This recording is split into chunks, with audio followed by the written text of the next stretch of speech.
Good morning. The Greek spirit is alive and well, turning up really late. Fantastic. So I arrived at 4:30 this morning. I'm a little bit late, a little bit tired, but very excited to be here. It's an absolute honor to spend some time with you guys. The weather is stunning outside, and I'm sure you can't wait to get out there at lunch, but I'm going to spend some time talking about some things that I think are pretty interesting. If I could just say to you that if you were curious as to who would do this stop motion, this comes from Asia, which I think is pretty cool. I am going to talk very quickly. I have a lot of subjects to talk about and the time allotted for me, so I hope there's no translation needed because holy shit, I'm going to talk about a lot of things quickly. So look, let's get on with it. I'm going to start with this. If you think about paranoia, man, what a place to be. Because today is one of the coolest times, I believe, to be part of an industry which is completely changing. And if you think about the foundations of some of your pioneers back in the day, look at the godfather of modern science. Imagine being this guy who was always misunderstood. But what I'd like to say is there are three things that I think are really important today that we need to discuss.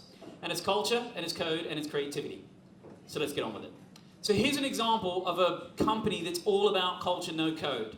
So I don't know about you guys, you probably had one of these as kids, so a lot of us had this shit. This was a Sony Walkman, obviously. Can you believe a company that had a brand called Walkman had their asses kicked by something called iPod? And fascinatingly, they didn't really change the culture of their organization. They stayed with the same technology. And then you have other companies that over-index like this. Here's a classic example of a company that's all about code, not about culture. Now, I love Google, don't get me wrong, love them, but they don't always get it right. Here's an example of not getting it right. If you don't want any friends, wear a pair of these bad boys for the afternoon. I guarantee you'll have no friends by the afternoon. It's a really good example of something that's all about code, not about culture. You need a blend of both. And I love code because code does allow you to do global instances. I walked around the installation already. There's a massive amount of code that makes things seem very simple and very seamless. And that's really a synopsis of what I'm going to talk about. So we're going to recap some of that as we go on. But look, here's the deal, man. Beyond the globalness of code, the culture part is what I like. I love coming to cities where I don't have a clue. I love coming to cities where I get super lost, I don't understand the language, and it's really interesting because I actually think that culture is best when it stays local. And that's what I certainly love about your culture. Man, founded upon history and beautiful, in my mind, experiences of the future. But here's an example of what I think is an example of a brand that doesn't translate. So in Ghana, this is a popular cola in English, obviously pea cola. But this does not translate anywhere else in the world other than that country. I don't know about you, man, I'm not up for a big old swig of pea in the morning. That's not really my bag. So that's an example of where I love culture being local and it doesn't translate, but it means a lot to those people. And that's very, very important. Now, every year there's a new word that gets added to the Oxford Dictionary, the English Dictionary. And you're probably asking yourself, why am I asking you? It's not your first native tongue. But does anybody know what the official word of last year was? So some people typically tell me selfie, that was the year before. And the reason why I'm bringing this up is the official word of last year was this bloody thing. Tears of joy. So we've now entered a culture where emojis are the things that we relate to more than words. And it's crazy because I don't know where you find this in the dictionary, man. I thought the dictionary used to be A to Z, but seemingly not. There's also there's words that I hear every single year that seem to stick out. And last year was the word when, this was the word that I heard more than any other word on the planet, and it was disruption. Now, I don't know about you. I can't tell you how many meetings I walk into and people are like, man, we totally need to disrupt. I'm like, well, how are you going to disrupt, brand? They're like, oh, we're just going to use technology. I'm like, oh, shit. Unless you're prepared to change your business, technology isn't going to really help you. And there are plenty of examples of that we know. Airbnb is a classic example, isn't it? Imagine being a hotel group when you have to compete with this brand that says every single hotel room is different. That's a business model that's disrupted using technology. Or these cats. When you guys want to raise money today, you don't have to go out and sleep with VCs. You can actually go in Kickstarter or Indiegogo or Self-Start. There's different ways to raise money. It's been democratized. So that's a beautiful opportunity for you guys as you move forward. And this, if you think about Uber and what they've done to disrupt the transport space, these are business models that have been disrupted by technology. But understanding human needs is half the job of fulfilling it. What do I mean by that? Well, look, there's nothing like saying, who do we use, who do we want to target, and let's use psychographics. So those of you who are founding these ideas for consumers, you're thinking, well, let's do quadrants. Nothing like a solid quadrant on a Friday morning. And you see here we go, who are we after? Achievers, makers, believers. This is sort of one way of thinking is psychographics. The other way of thinking, however, is Maslow's rule of hierarchy. Why don't we think about human needs in the wild? But, what I can tell you is technology is absolutely changing our behavior. What it's not changing is our human need. This is an example of human need in the wild. I don't know if Tinder is here, but you guys get an idea of what I'm talking about here. This is a human need that can never be displaced by technology, thank God. But let's talk about the connected human for a moment. You guys are going to geek out on a bunch of technology this afternoon and a lot of discussion around it. But what I think is interesting about the connected human is this, man. If you think about it, it's not this cat for me. If this is the future, you can have my seat. I'm not prepared for that pilot. How crappy is that? Amazing. All right, so let's move on. But here's what's fascinating. The topic du jour is clearly virtual reality. Now, the challenge with virtual reality is when you put those bad boys on, you lose your humanity in some respects. So I'm a little bit bullish on virtual reality, but let me be optimistic for a moment. Here's what happens. Here's the beauty of where it's going to happen. So if you and I go watch a film, we can see 2 hours of a film, and it's a director's point of view of that content. The challenge is, if you laugh at a scene and I cry at a scene, the content doesn't change. But when you put these things on, you become the director.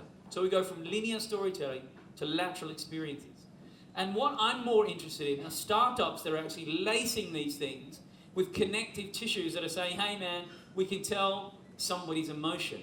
So if you laugh at a scene and I cry at a scene, our content will morph and change. That's the beauty of where this goes in the future. But today what we're seeing a lot of is less about sensor-based technologies wrapping around it. We're seeing more of this sort of thing. We're seeing people being put into an experience that makes it feel like a very, very visceral experience, like this. This is a cage that you sit in to make you experience what it feels like to be on a roller coaster. I would argue if you have to sit in a cage this big that makes you feel like to be in a roller coaster, why don't you just go on a roller coaster? But hell. Augmented reality is something that I'm more excited about, like this. So this is an example of a digimirror that's live. You guys have probably played around with digimirrors. This is an example of a live experience with a young lady trying on makeup. I like these types of experiences because it means I can be more related to it. It doesn't take me away from humanity in some respects. The big part of it is production. So all of this new technology with the connected human is, what can I do to produce stuff for them? The other topic that people love to talk about is 360 video. The challenge is if you shoot video in 360, which is very different to virtual reality, by the way, when you shoot in 360, you have to stitch it together. It takes forever to build 360 video. It's crappy. But Samsung are coming out with a 360 camera that will actually allow you to shoot in 360, tether to your phone, and broadcast that live. And that's why companies like Facebook are really excited about doing live video, because it's very easy to produce 360 technology with this sort of thing, or even this sort of thing, which is the Nokia's version. But what I love about it is when people experiment with these technologies. Now, here's an example of a person that's just prepared to tie their phone up on a fishing line and then experiment. So I would love my sound, guys. That would be great, please.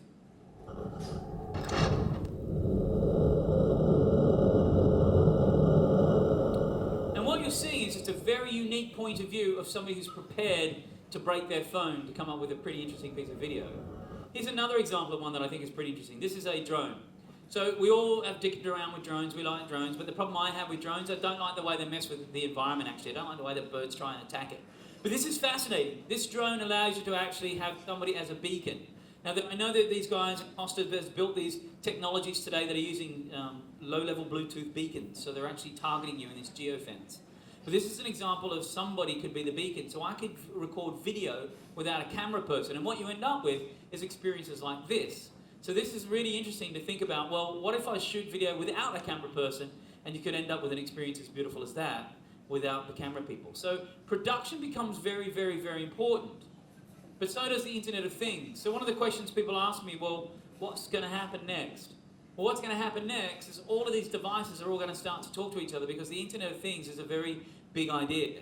And so is the Internet of Everything, or in fact what it really is the Internet of Emotions. It's a massive, massive marketplace. It's $19 trillion by 2020. And it's very smart, they're very beautiful, they're on our persons, they're in our homes, and they're everything from this, bendable connected televisions, where you can actually allow them to bend to immerse you in them, to little tiny things like this, a $99 product called Cubics. This little thing will actually enable you to be able to measure the atmosphere in your house and let you know when you're running too much air conditioning, you should have fresh air. This is a product called Hello. You clip it to your pillow and this monitors your sleeping patterns. But it also has listening technology, so it will tell you that you woke up at 2:30 because a dog was barking. Or you see this sort of thing called the Big Ass Fan Company in the US. This is just a connected fan technology that when I walk into the room, it goes to my favorite preset. So it makes us very lazy in some respects. To this thing, quick bit. So for those of you who are trying to give up smoking, this is a smart cigarette lighter. But what it'll do is it'll tell you the number of cigarettes you've lit versus the quota you're trying to go for. It's gamifying giving up. Or this thing called Pacify. This is a child's pacifier. This thing will monitor the number of times a child sucks on the pacifier and tell you when it's starting to teeth. Which is amazing because when I grew up, it used to be the screaming and kicking, I guess, that allows you to tell when kids are screaming. And then you've got things like this. Check it out. Just protect your phone. Others try to extend your battery life. A few have even tried to protect you, the user. But how great would it be if there was a case so intuitive, so powerful, that it could do all three? Introducing Yellow Jacket, the world's first stun gun smartphone case. Okay, if you missed that, that's the world's first stun gun phone case. Now look, man, I work for one of the largest telcos on the planet. This thing is no longer a phone. This is clearly the visual controller to your life. And I'm seeing companies wrap around these technologies to make this thing far more useful. As crazy as things like a stun gun is the extreme of these things. But we're going to see more and more things wrap around this thing to become a better visual controller to our lives. If you don't want to walk around town, by the way, looking like everyone else with a black device in your pocket, go to Japan, because check out what they're up to.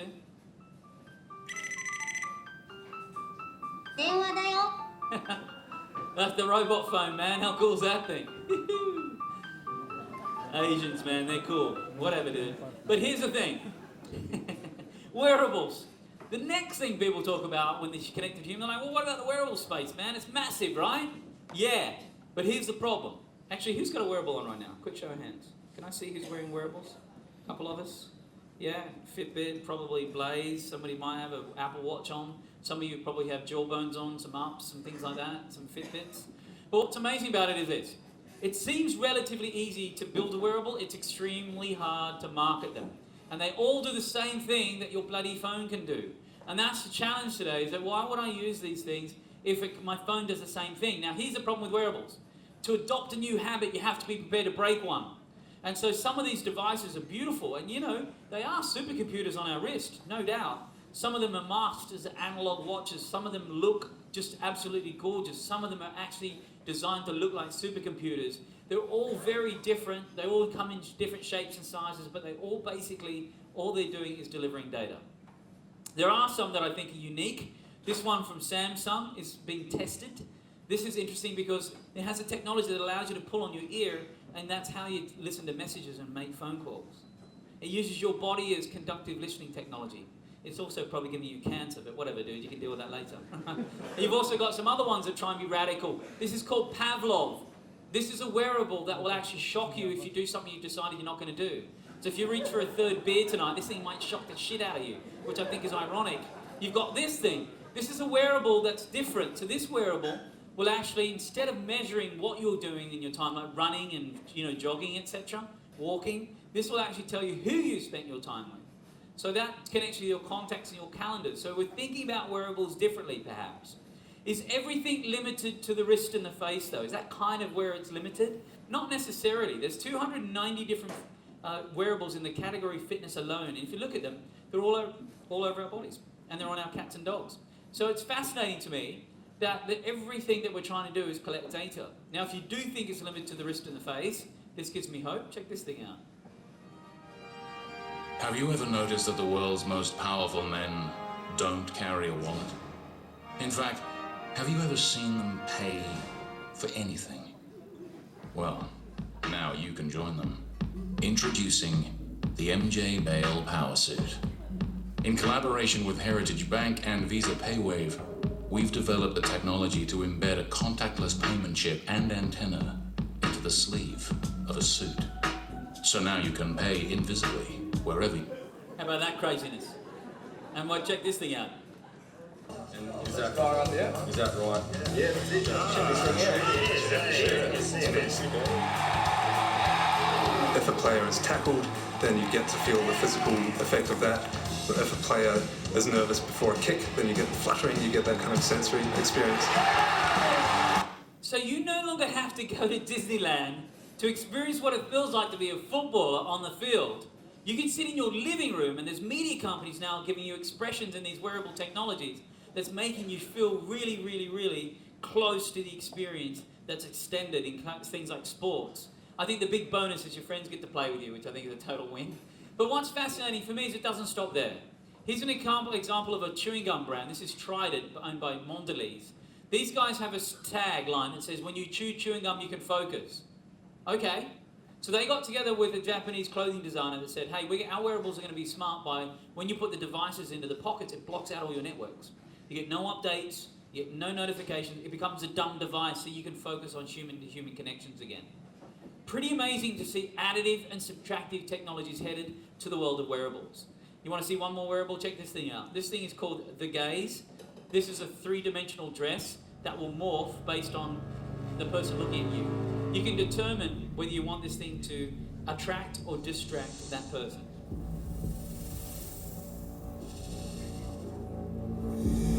I'm pretty sure it doesn't make that rattlesnake sound, but how crazy is that bloody thing? Whew, the future's in good hands, man. But here's what's fascinating.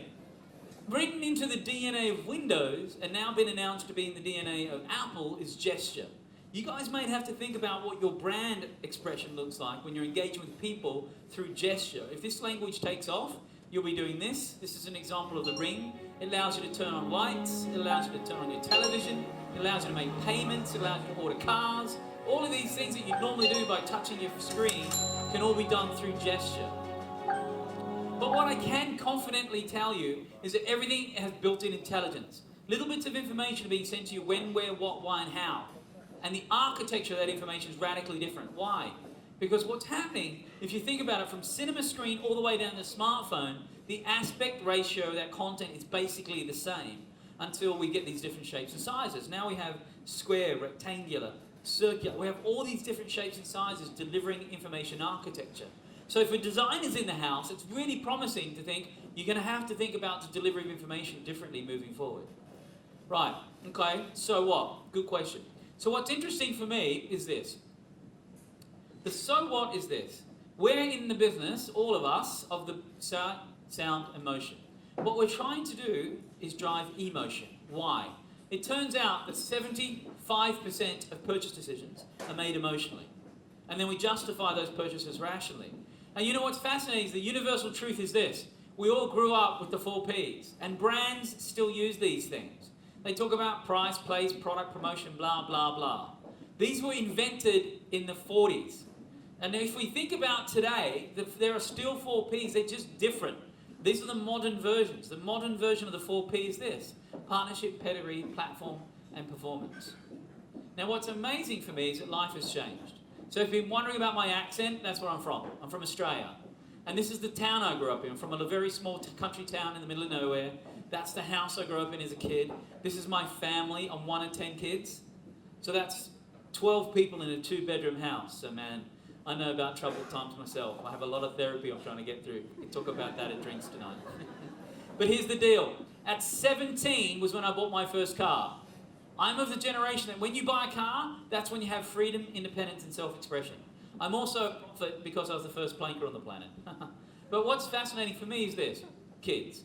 So when I want to actually do any research, I observe children. I don't have children, but this is an example of the fact that 37% of children under the age of 2 can operate your swiping devices. Probably better than you can.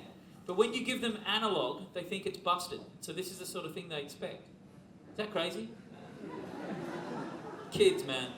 But look, here's something that's interesting from my perspective. So because I don't have children, when I go out to a lot of restaurants, I see you guys that have kids and how you act. And when your kid goes crazy, the first thing you do is grab this thing and say, please, God, shut up. And it's amazing because what's happening, I think, is we're potentially creating a generation of kids that will lose their perspective. And they sure as shit don't have any patience. Because they realize they can get to another new game without having to get to the next level. And universally, we use this term, ADHD. I'm sure you have an equivalent in Greek. But I think it's just this. This term needs to be rephrased to this: always distracted hyperdoer. Why? It's no longer about consumers consuming content. Those days are well over. We've now got the creator, the critic, and the curator of experiences. We've got these guys, the slash generation. They believe that they're this, an artist, a blogger, a VJ, a DJ, an influencer.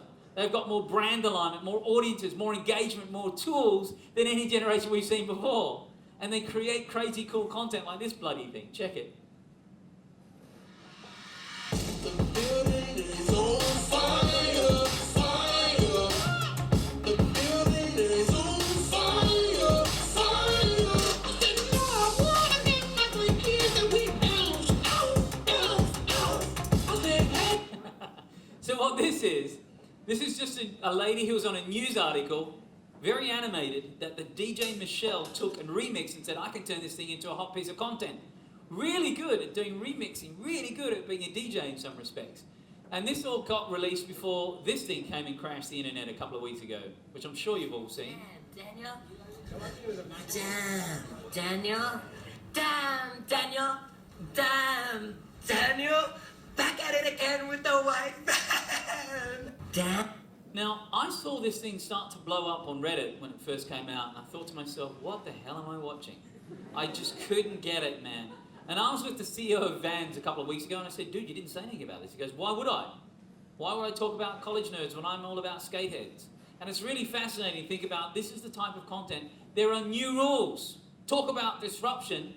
Talk about being paranoid. It is interesting to think about what is the world that's going to be engaging for people to people. And fascinatingly for me, if you think that old people can produce good content, I would argue against that because this thing turned up. Check this video out. This is from a guy called Joe Griffith. Now, Joe went on holiday with his wife to Vegas and decided to film his entire holiday on his GoPro, but forgot to turn it around. So what you end up with is this beautiful piece of content, man. When can you use? I'm not sure. I think it's And it just gets better and better and better. It's great. Anyway, it's crazy, man. But here's what's fascinating about people. We swarm to bright lights. So just when you figured out where to put your brand, how to have these deep, intimate relationships with them, they swarm. And there's more and more places for you to think about where to put your brand. Now, the beautiful note is this.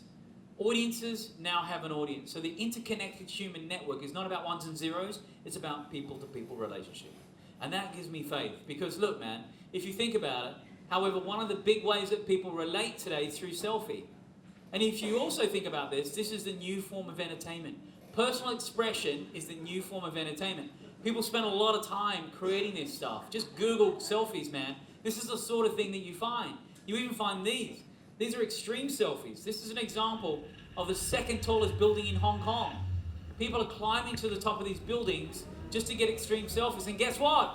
They're falling off these bloody things. There are more people dying from extreme selfies than shark attacks. That's where this generation maybe needs to take a pause. Is this generation a throw-up? This is great, this is Banksy. But holy crap, you have got some great graffiti in your town. Beautiful. Street art is dope here, man. Anyhow, I used to think this generation was all about them, them, them. Me, me, me, me, me. It turns out that's not true. They're we. They're a we generation. And here's what's interesting, right? When we represent a brand, we think it's a popularity contest. More is more. Well, what's happening is the younger generation are doing what? They're locking their networks down.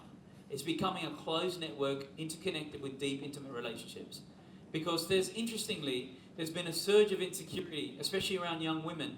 The open social web has not been great. So there is something that's happening where these networks are locking down.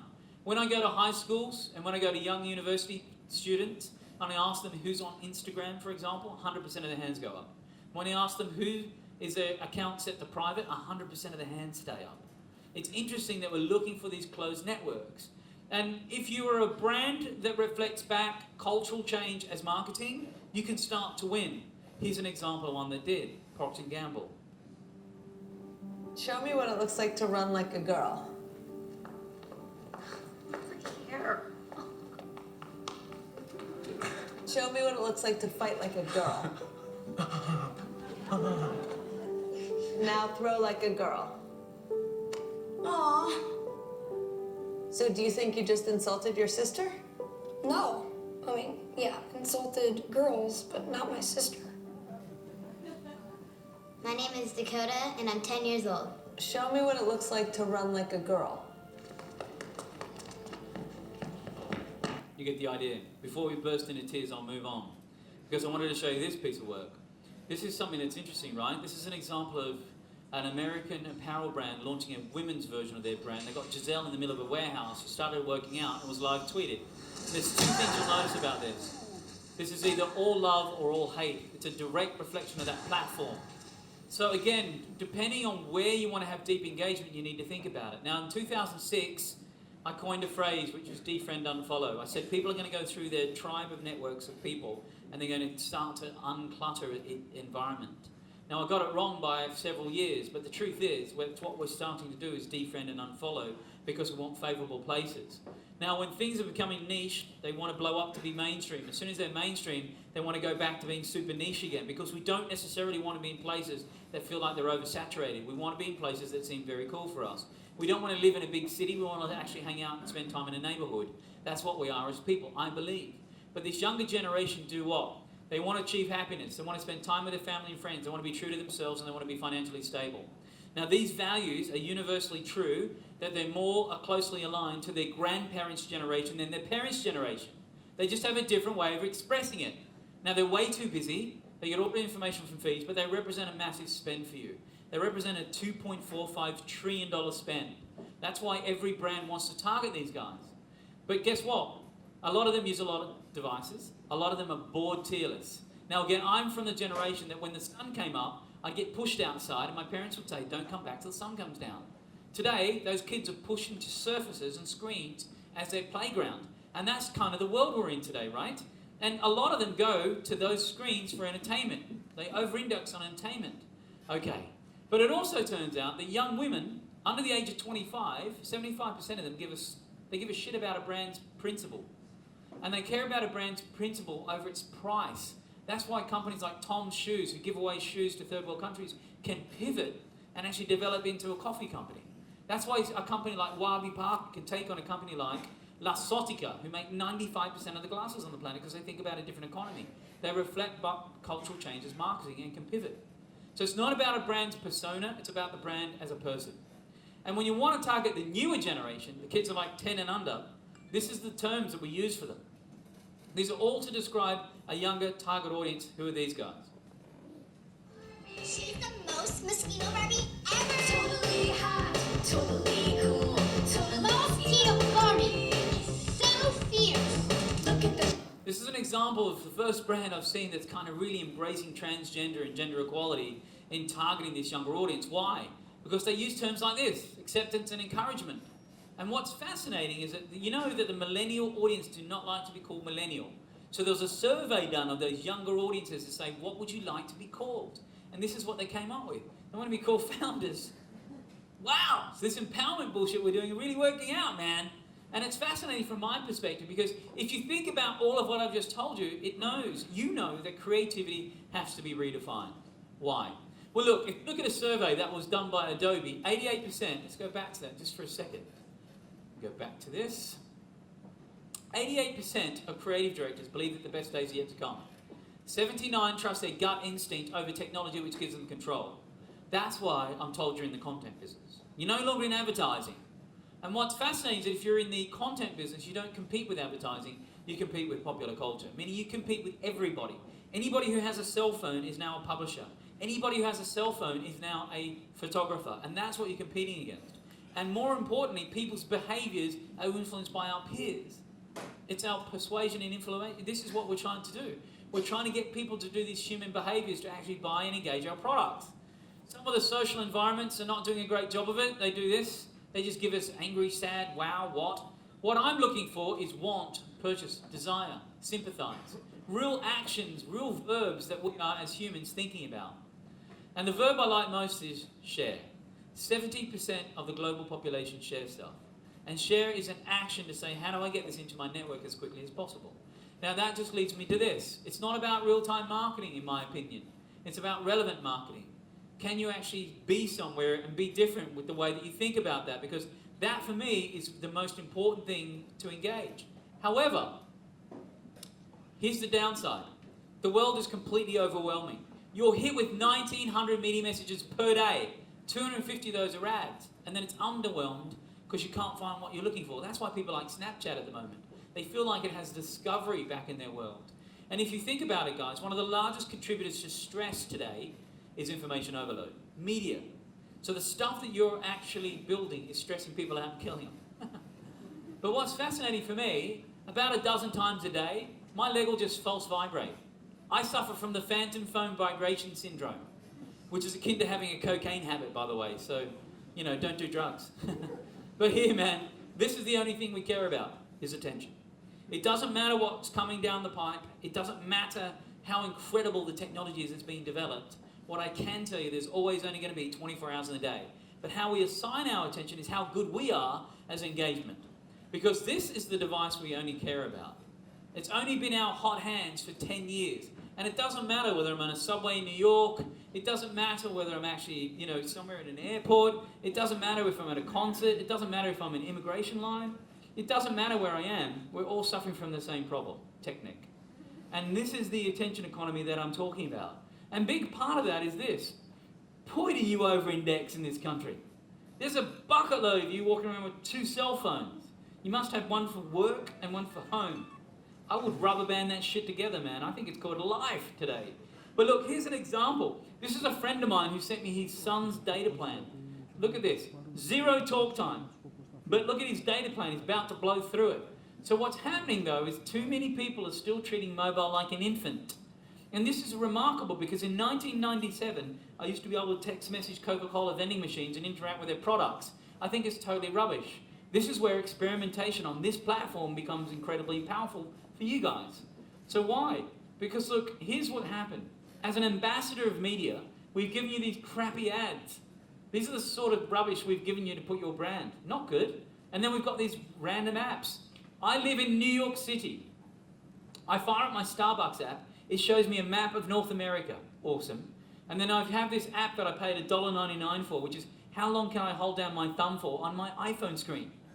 That's the sort of stupidity I'm buying out there, man. There's billions of those dumb things.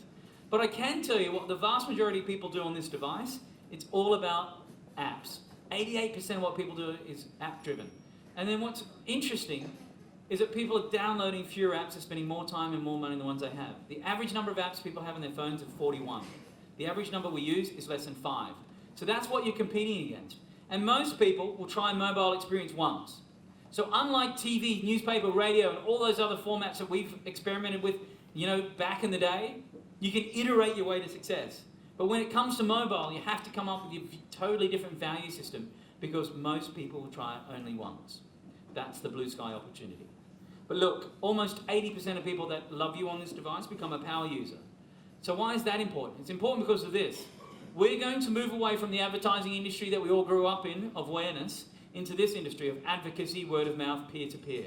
So that's actually a very real thing, is to try and persuade people to engage.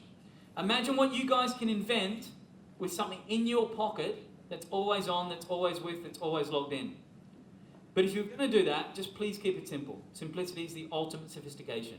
This is a wonderful quote by Da Vinci, not by me, but I love it. Be the calm in the chaos. Speaking about chaos, let's talk about media. Now, the problem with media is this. This is what we used to do. This is the old days, man. We used to just have these 4 or 5 places we used to buy media, then we'd all go out and have a big fat long lunch with our media planners. Those days are well over. This is just some of the examples of where brands are expected to have some engagement with consumers today. That's like an anxiety attack for me.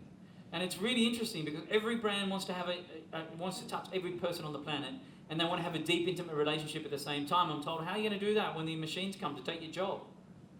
But thank God we're in an industry that's still human by design, because what happened is that with all this efficiency and technology, when you develop a product, you go from this cycle to getting rid of some of this, and now what we can do is automate it, and the humans get on with better creativity. That's the value of where we are today. And one of those things in the industry that has helped this along is programmatic. Now, programmatic is not problematic, and as creatives, this is what we need to think about. You can do this, right person, right place, right time, yes, but where it needs to be is the right message. Now, the messaging is a challenge. This is where artificial intelligence and bot technology will layer on top of messaging, because some poor bastard is sitting there at 3 in the morning trying to knock out the 50 iterations of an idea that you guys have for one simple purpose. But that's where I think this technology is going to advance. I'm also told that the creators are no longer in charge. Okay, but 70% of people would rather read about a brand than be advertised to. That means we give a shit about brands, we just don't like sucky ads. So I think the value there is this. Along came native, but I think that's totally naive. Right. It used to be called advertorial when I was a kid. So here's a quick bit of advice. Put your brand in places you can't buy media and advertise everywhere else. So this is a real estate website from the US that is actually targeted to mums and women. And so makers of Barbie, Mattel, they did a photo listing of Barbie's house in this photo spread, and they listed Barbie's house for sale in Malibu for $25 million. That's a very, very good example of a native experience and buying it elsewhere. The opportunity for you guys, and why I'm optimistic, is this. Marketing is always going to follow audience's behavior. Why? Because when you're doing this, a lot of times there's no ads. So you guys have an opportunity to disrupt in this space. Okay. Moments are coming. The ability to do this. I go into Google, type in Adidas. I check out Adidas' website, check out some shoes. I tab over to Facebook, an ad for Adidas turns up. It's called behavioral retargeting. So what? I minimize my browser, I pick up my cell phone, I head to lunch, the path to purchase today is destroyed. Until this happens.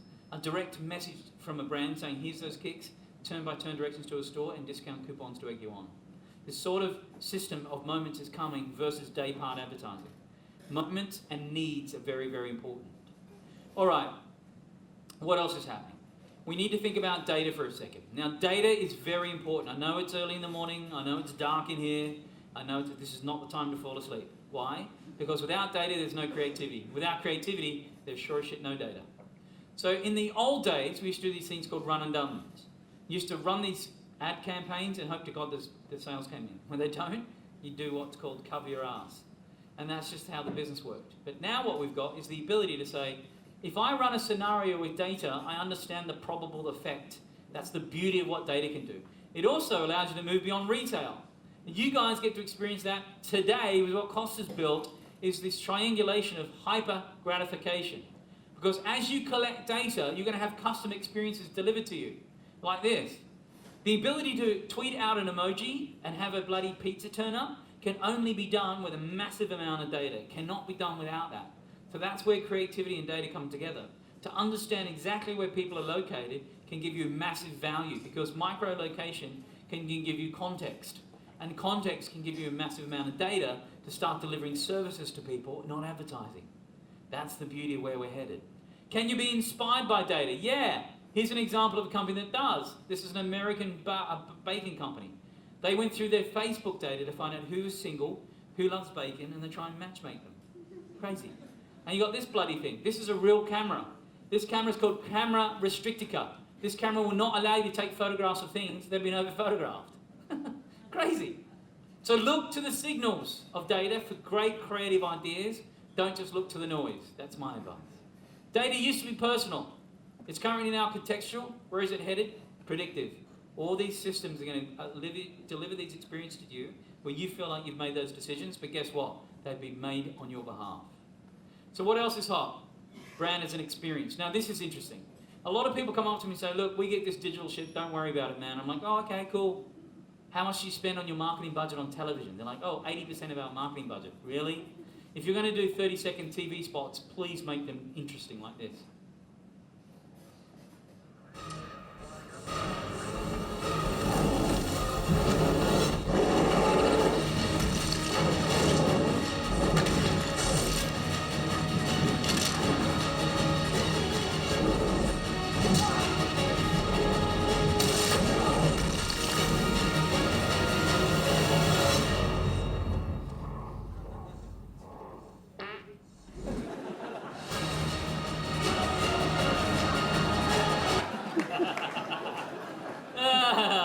Nothing like a morning fart joke, is there?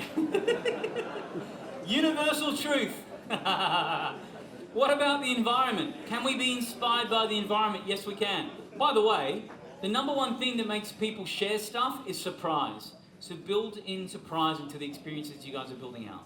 What about this inspired by usual stuff? Yes, even bog standard digital outdoors or even non-digital. This is just Apple's example of printed billboards.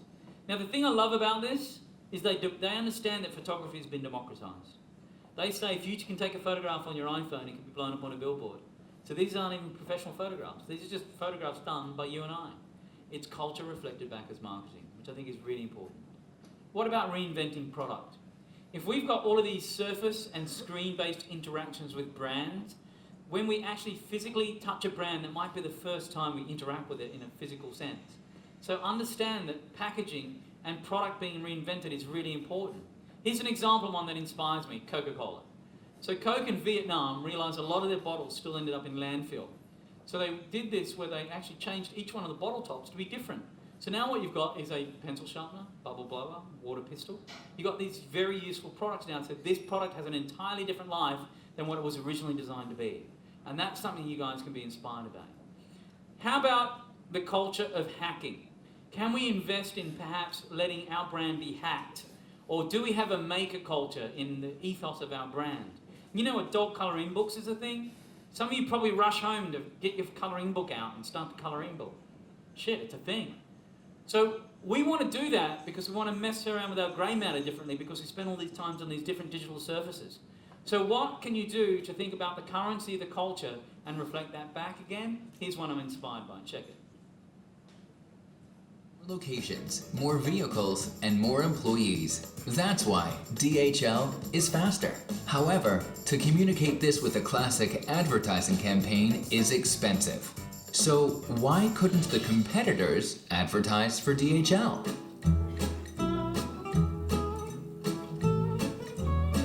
For that purpose, giant packages were taped all over with thermoactive foil and cooled down below the freezing point.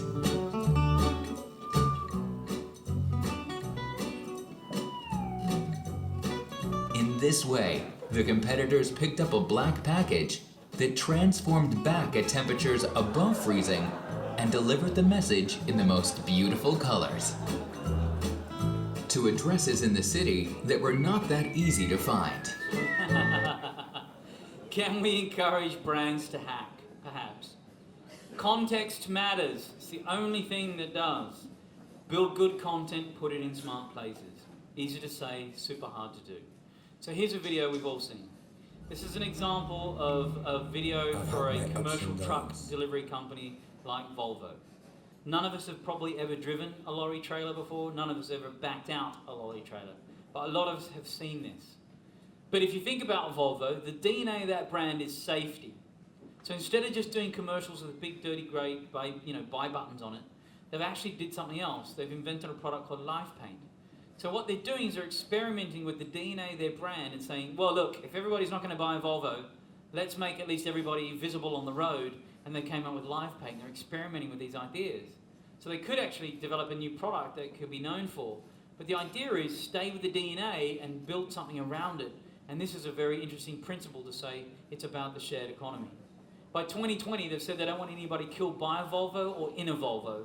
So this is them sort of looking at that principle and saying this is something we want to do. But I can tell you this, man. We're in a world that's totally verbal. We're also in a world that's visual. And what these two things do is give you this new muscle, this visceralness of what a brand dialogue could be. In fact, there's not one woman in the house I know explain who makes that shoe. Just color alone is really important. So all of these things combined can give us a totally different type of engagement. What about tribal loyalty? Mac versus PC was 14 years old.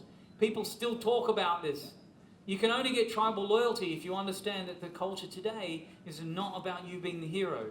It's about understanding that people that engage with your brands are the heroes. So Ray-Ban, the makers of sunglasses, they don't advertise their sunglasses, they advertise their legends that wear them. Patagonia, the cold weather company, they don't talk about their brand, they talk about the people who engage with their brand. They're the heroes. And if you focus, you can cut through the clutter. We all know that Nike's tagline is just do it. Nobody could probably tell me what Reebok's tagline is. So in this crowded place, can you cut through the clutter? In fact, if I speak to Nike freaks today, they say this. It's no longer Nike just do it. It's Nike just helps me do it.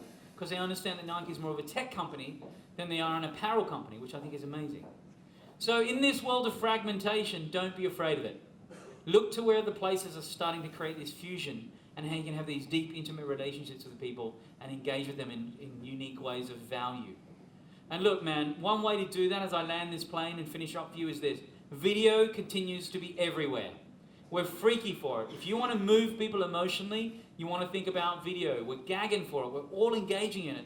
And we want to be shown stuff. Steve Jobs had a quote, which is a lot of times people do not know what they want until you show them. A lot of times people do not know what they want until you show them. And you can tell these incredible experiences in 6 seconds to whatever time you hold them to. You're no longer locked to 30 seconds and 60-second TV ads anymore. The dynamic of the world of engagement has completely changed, but you can do unique stories in 6 seconds like this.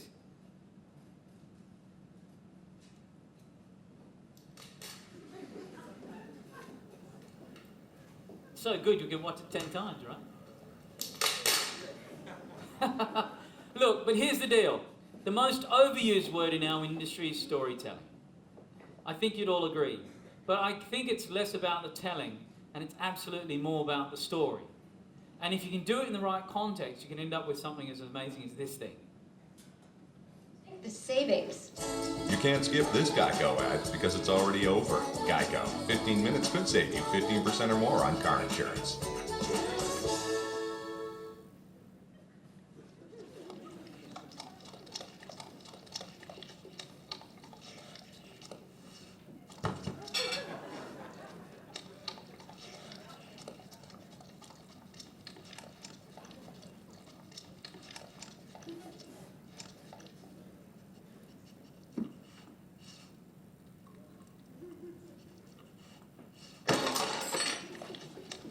Here's what's amazing about this. Here's two things. One, this company within 6 seconds said, look man, this is what we're all about. If you want to skip, go ahead, but isn't this a delightful experience? Second thing is, that Geico ad is massive. It turns out that 70% of people don't care whether something is blatantly branded or subtly branded. If it's good content, we just see through it. The other thing that's fascinating for me is that this goes beyond the art of 30 seconds and the art of 6 seconds into whatever form they want to get to. And with that, you can build this great content. But if you're sitting there and thinking, well, we're not like Geico. Geico's a very, very big insurance company in the US. They do a lot of work that a lot of people do not see. And when something becomes contagious, they amplify the hell out of it through traditional media channels. Very smart company. But if you're sitting there saying, hey man, our brand isn't like that, we're a tiny brand, we don't have big budgets, we can't think like a portfolio, then you can still be inspired by great stories. And I love this piece of work. Check it out. Dwight. Good boy. Yeah. Wet. Turn on the ignition.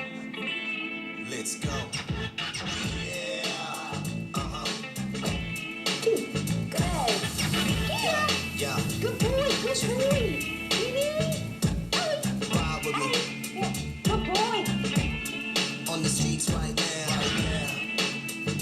It's so fantastic. Look, this is a dog rescue company out of New Zealand. The only thing they're trying to do, man, is make sure dogs don't get killed. They teamed up with Mini and said, look, we think dogs can drive. They thought there's 3 dogs to drive. They created 3 videos that go for about 12 minutes. And so what happens, this will never be a 30-second TV spot. But this is a beautiful story, not even told very well. But it's just this contagious piece of content that has been seen over 100 million times. And you guys don't even give a shit about what I'm saying. I can totally see it in your eyeballs. You just want me to sit down and watch this video with you. How amazing is this? But what's crazy is this. It's no longer about remixing. You need to reframe, mean invent something. So you need to have some of your budgets to say, we're just going to experiment and try things out. You need to find the right people because it's the power of the influencer. It's not necessarily the power of the celebrity, it's the power of the influence. Look for ecosystems of moments. It's no longer about day partying, it's about delivering experiences to people at the time when they want it in the way that they want it. Ecosystems of moments. Awesome. The other thing it's about is making sure that you give your brand up to consumers. If you think you own your brand, go into Pinterest and type in your brand and just see how people want to mess around with your brand. So how are you enabling them to take your brand and potentially hack with it? Don't think about physical and digital separated. They have to come together and cluster together. Because it's no longer about digital marketing. That's a relevant term. It's just about marketing in this digital world. So bring those teams together and sit them together and make sure they understand that it's all about the same response. But lastly, don't celebrate in your organization things that always win. You have to pioneer, which means you're going to fall on your face occasionally. You have to celebrate those, because the faster you fail, the sooner you get to succeed. And that's the reason why we're really here. But why I get a kick out of my job and why I love coming to talk to you guys is this quote by Katharine Hepburn. Look, dude, if you obey all the rules, you miss all the fun. And that's the real reason why we're digging it today. Thanks so much for spending some time with me, guys. Cheers.